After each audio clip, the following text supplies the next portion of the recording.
come on, guys. I mean, to be honest with you, it's been around for umpteen billion years. It's not like it's new tech.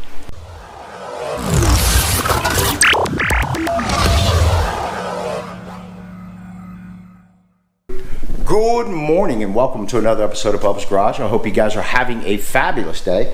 Guys, just last night, Bobby and I were sitting down working on our plans for Texas Expo this fall. And I realized the last video that we released was talking about our third gen Toyota Tundra build. And well, if you follow us on Facebook or Instagram, any of the social media platforms, and you probably already know, we don't have the Toyota Tundra anymore. That build was terminated. I think we had the Tundra for what, babe? 8-9 months maybe, and then we completely scrapped it. And today in this video, I kind of wanted to explain that a little bit because it kind of be embarrassing to show up at Texas Expo driving something totally different that you may not even know about yet. So one of the biggest reasons we got rid of the third gen Toyota Tundra is actually pretty simple. I didn't feel like it was a work truck. Now let me explain. When I say I didn't feel like it was a work truck, I think it's a phenomenal truck. I mean, it really is. It's got great towing capacity. We got the luxury package, the whole 9 yards. It was just fully loaded of really great features, the cameras, the whole 9 yards. But here's the thing. When you decide to put it to work, that's where I had problems. And let's be real, guys. I mean, when you are overlanding, you're camping, or doing any type of adventure travel, a lot of times that is also a vehicle that you use in your daily life, right? A lot of us aren't in a position to have a dedicated overlanding rig or what have you. But the thing is we needed a truck. As y'all know, we moved here to a new HQ. Required us to get a little bit more equipment and bring in some things and tow trailers and things like that. Plus we have some other property that we go to, my son's property. It's about 300 acres we head out there. The thing is when you're out in a pasture and you're driving around, sometimes there's bushes in the way. Well, Toyota Tundra likes to put on its brakes. Worse than that, I will tell you this. It's nothing more than I can't stand is to hop in a truck to drive 5 seconds down a pasture and have to put my seatbelt on. The truck would stop. It would force me to put the seatbelt on. Sure, I can do things like I did right here on the side-by-side. Just run the seatbelt behind me and buckle it in, or better yet, I can go buy one of those little fancy accessory things and just plug in that says your seatbelt's in. But all the safety features on the third gen Toyota Tundra just weren't adequate for me working out in a field or a pasture.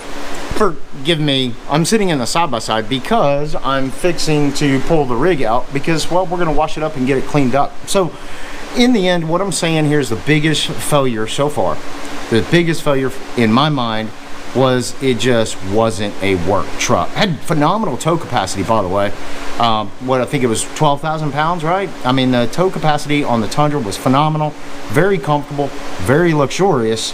Just wasn't a work truck. I have one other thing I want to tell you about, but let me pull out this rig first, and you're probably going to laugh at this next reason. I promise you, everybody that I've talked to about this, they've really laughed at me. So just be forewarned, it'll be a laughing moment. All right, so I hope you guys are sitting down for this one because honestly, you are gonna laugh about it, but it's the remote start. I know that sounds like crazy. Everybody I've talked to and I've told them I can't stand the remote start on the Tundra, everybody laughs at me and they tell me that's probably not a good reason to get rid of the Tundra. But to be honest with you, it was just another good reason to get rid of the Tundra. I mean, it just was. I mean, here's the thing. We do remote start on our vehicles a lot. Y'all know we have Odie, and unfortunately, this past right about Thanksgiving, Odie passed away and he's not with us anymore. But at the time he was with us, and y'all know we take him everywhere we go, on every single trip. He's been on everything. He's always gone with us. And unfortunately, you know, when you remote start the truck, if you're loading up a bunch of lumber in the back and you drop that tailgate, well, guess what? It cuts off. You open the door, it cuts off. Like, because, you know, you're going to load groceries or something, right? And it was so frustrating. And worse than that, it wasn't like you had a button that you can just press to remote start it. You had to do this weird double lock, unlock key combo to do that, or use the app. And honestly, it's kind of painful. I miss the old days of being able to just grab a fob out, press the button, and the thing does what it's supposed to do. Again, no disrespect to the Tundra folks out there that love the way the Tundra operates and things like that. I felt like remote start is one of those petty things that should just work. Come on, guys. I mean, to be honest with you, it's been around for umpteen billion years. It's not like it's new tech. And for some reason, all these new cars and everything are trying to rope you into a subscription system to be able to use an app on your phone to do all these things. And honestly, I mean, why do you have to pay $30 a month to be able to remote start your car from an app on your phone? It should just work like it always has been. So right now, I'm going to go ahead and get this rig cleaned up and washed up, and then we're going to head down there. Give you another one or two things that I didn't like about the Tundra, and then we'll talk about the new rig just a little bit. We're not going to go into a bunch of details, and then we'll wrap this up. All right. So the last thing, which is really one of the big deciding factors, was that we were looking at spending about $10,000 gutting the suspension system and putting in new wheels and tires. And I don't know if it was just a new thing or not, but with the 3rd gen Tundras, you get into some 35s and things like that. You got to make some modifications. But even more importantly, at that time, there wasn't a way to recalibrate your speedo or any of that kind of stuff. So if you do the math, and this is just me being honest with you, I mean, we paid, what was it, $68,000 for that truck before tax, title, and license. That's a lot of money for a truck, right? So you turn around and you take that, and then you add another 10 grand to do all the other things that we wanted to do to it. Now you're at $80,000, and it's still not a good work truck.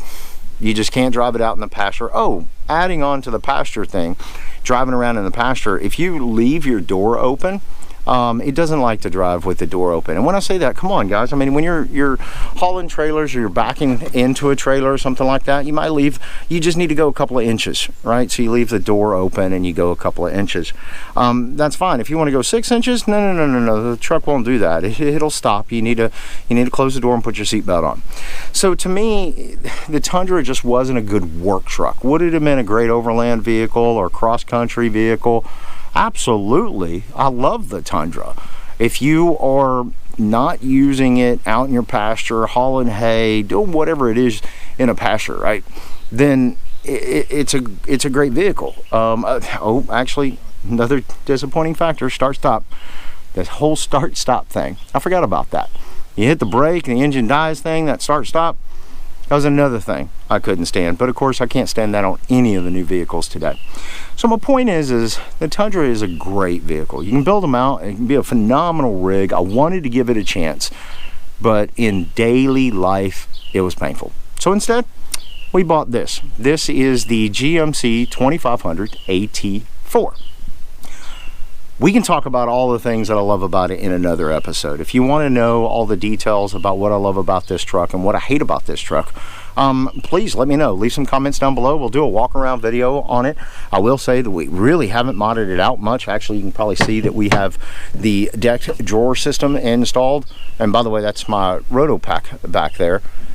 One of the nice things about these little holes on the deck drawers, they hold roto packs fairly well. So if you want to know more details about this vehicle, please let me know. But from a daily life standpoint, this truck is a lot more than I'd ever need in towing and things like that, by all means. The Tundra would have been fine for what we needed. This is much more, but it solves a lot of those problems that I just talked about. Guys, I hope you like this video. I hope this gives you a better idea. And if you see us at Expo, well, in this, then you'll know why. If you like this video, please give us a huge thumbs up. And if you really like this video and you want to stick around and find out what happens next right here on Bubba's Garage, please subscribe. Until next time, we'll see you on the flip side. Good night, everybody.